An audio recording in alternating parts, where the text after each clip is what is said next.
আসসালামু আলাইকুম, কেবল হাল নতুন বছরের শুভেচ্ছা সকলকেই।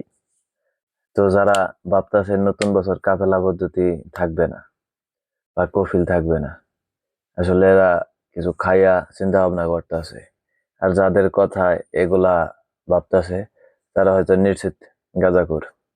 কারণ কিছু কিছু এজেন্সি আছে যারা ভাবতাছে কফিল পদ্ধতি থাকবে না, তারা প্রতিনিয়ত ভিডিও বানাচ্ছে যে কফিল পদ্ধতি থাকবে না।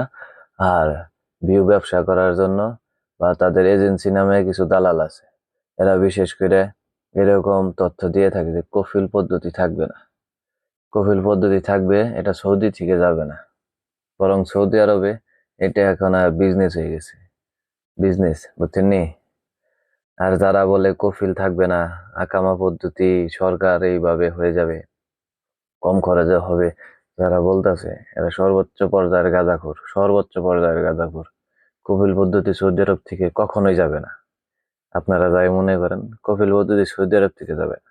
কারণ আমরা যারা ফ্রি ভিসার লোক, যারা বাইরে কাজ করি, আমরা বুঝি সৌদি আরবে সৌদিদের কি অবস্থা। ঠিক আছে, 100 টাকার কাম করলে 20 টাকা দেয়, 20 টাকার কাম করলে টাকা কয় না, বেলাস।